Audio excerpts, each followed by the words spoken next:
We're going to work on step 4 of the SPIRE lesson, which is the word decoding step.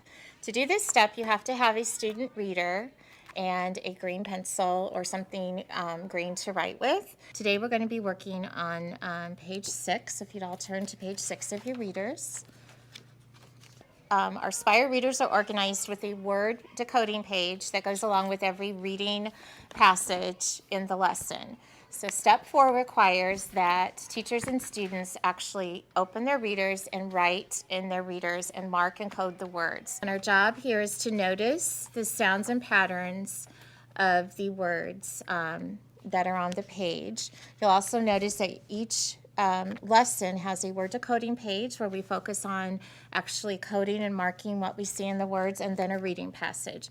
And so the book should really be used as consumables so the students can actually get in and do this, physically write and mark the words every day. This is a very important step. It lasts 10 minutes of a lesson, and it shows students what specific sound patterns are in the word, and it really helps keep students from guessing at words. So many struggling readers will just look at a word and they guess at the first word that comes to their mind. But by going through this process, they actually study strategically what they see in the word, they mark it, and then they read it afterwards. So it causes them to slow down and focus. It's really important that students do this in every lesson. And we go by the rule that it's quality over quantity. So even though there's a really long list on most of these pages, you don't ever have to finish every word on the page during step 4, just so the students work on this a little bit every day. So 2 or 3 rows is fine, just so that you really make it a good, concise, specific lesson with your students. So I've written the words that we're going to be working on the board. So I'll work on the board while you work at your seats so that you can see exactly how to code these words. Now we also have a chart over on the board that shows you the word markups, because this skill grows as the levels increase in difficulty. So the same word markings that students are using in level 1, they're applying in the upper levels. But as the students learn and are introduced to more concepts, they're learning more and more difficult ways to code these words. They love it. They feel like it's doodling. They're very motivated to do this. But it's real important that teachers really take this seriously and spend time in every lesson teaching the students how to do this correctly. It's important to remember that the sounds and patterns you're marking in the words in step 4 come from the concepts that you're going over in every lesson in step 1. So the phonogram cards that the students are learning in step 1 are then reviewed in step 4. They're actually finding these patterns in the words that they're decoding, and they're marking them so that they're applying those sound patterns to the new words. So for instance, this is LL, and so the students will see this in a word and they'll link together the double L's so that they remember that even though there's 2 L's, they just say it one time. For instance, this is a vowel, EA, can say 3 different things in a word, and so we'll talk to the students about what those three sounds are, but they'll always underline the team so they don't get confused. Is this A? What is it? You know, kids get really confused. So if they see this as a unit and they know what the 3 possible sounds are, then they know what they can insert into the words for it to make sense. This is a I consonant E card, so this shows the students that silent E rule, that when you have a word with I, it ends with an E, the E tells the I to say its name. So we're going to be using these clever little markings on the words to remind the students there's something special going on in the word so that when they read it, they're correct. Okay. So we're going to go ahead and get started. When I work with my students, I find it very helpful to have them number the rows that they're working on so that I can pull everyone to the same place. So I always ask them just to go down and number the rows first thing. Now I'm choosing green to use for the word markups because we tell our students that the most important parts of words are the vowel sounds, and those are the parts that they usually miss. And so green means vowel inspire. Anything that's a vowel sound is on our green cards, and so it automatically signals to them that they're thinking vowel. So we just use green to further that point home to them that I've got to find that vowel first. So I'm going to start with the first word, and I ask my students what they see. I'm going to work word by word with students, and if possible, that's the best way to do it. So in the word, I look for the vowel first. And so my students will notice that this is EA. It's a vowel team, so they're going to underline it. So everybody underline your EA. There's another special pattern. This is what we call a consonant team. It's the CH. CH has one sound. It's not k, it's ch. So I want them to link together the CH so they remember that that's one sound, two letters that make one sound.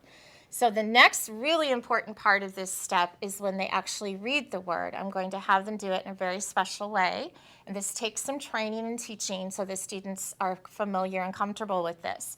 But before they read the whole word, I want them to tell me the name of the vowel and its sound. So in this case, we have an EA word. And I'm going to go ahead and tell them that EA in this word says E, so they know they're going to be correct when they decode it. And then I want my kids to say EAE each. And that's kind of a slow process, but it triggers that memory of what the vowel is. It leads them to being automatic and correct.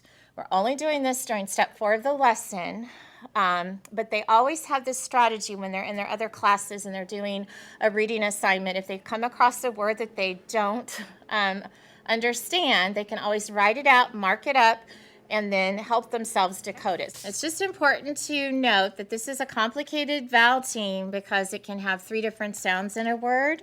It can say EAE, EA-A, or EAA. So we don't want them to go through that whole process of trying to figure out what the correct sound is during this step because we want this to be smooth and automatic. So I'm going to go ahead and tell them if they don't know in the word each, the EA says E, I'm going to say, in this word, EA says E, so I can streamline the process and get it correct and smooth. So what I would like the students to do is say EAE each. So that's letting them recognize that this is a team, the letters go together, and what the sound of that team is in this particular word. And as students get practice with this, they know EA says E in this word. They just need to become familiar and see lots of examples of these words. All right, so that's the first word. Let's do this together. We're going to say EAE each. Ready? Here we go. EAE each. Good. We're going to go on to the next word. And what's the vowel team that we see? Again, EA, so we're going to underline it. Now, there's also an E at the end of the word. And the only purpose of this E is a placeholder. And I'm going to teach the students at this level that whenever a word ends with E, it's either a silent E or it's just completely silent. In this case, it's not silent E because we have the team, so we're just going to cross it out. It doesn't have a sound at all. It's just what we use for spelling. Then to read the word, we're going to say EAE, ease. So say that with me. EAE, ease. Third word has another vowel team, which is OU. This is also a team that can say 4 different things. So I'm going to tell the students that in this word, OU says ow. And now we're going to read it. OU, ow, round. Let's try it together. OU, ow, round. Let's go on to the next word, and we have the word summer. So what are the vowels? We have our U and our ER, and we're going to split it between the double M's. And there's a whole lesson in Reader 3, Level 3, that teaches the students this syllable type, and they learn they always split between the twins, and that's what they're doing here. And so to read the word, we're going to say some, mer, summer. Okay, let's try that. Some, mer, summer. A napkin, underline my vowels first. Then I always have the students frame the vowels so they see what they have. They know to divide between the 2 consonants. And then they'd read it by the vowel sounds first. Nap. Can, napkin. Let's try it. Nap. Can, napkin. The last word in the row is my silent E word. So they underline both vowels. And then they say to themselves, oh, this ends with an E. It doesn't have a sound, but it tells the I to say its name. So they draw an arrow through the E, pointing to the vowel, I. And then they say, I, consonant E, I, drive. They know to say that because it's on a card in step 1, and when I go over this card, I've explained it to them, and they know to say I. This stands for consonant E. So it's really easy for our kids to do this because they're saying this every day in step 1. So we're going to say this together. I, consonant E, I, drive. This is an exact science. There's always more than one ways to look at a word. It's about the learning process. So I would never test a child on these markings, because the whole purpose is for them to see the patterns and to recognize them and to know what they say. So, English is not an exact science. There's always different ways to handle things. So that's part of the fun and the process of it, is working with the students to come up with a decision on how you're going to handle certain sound patterns in the word.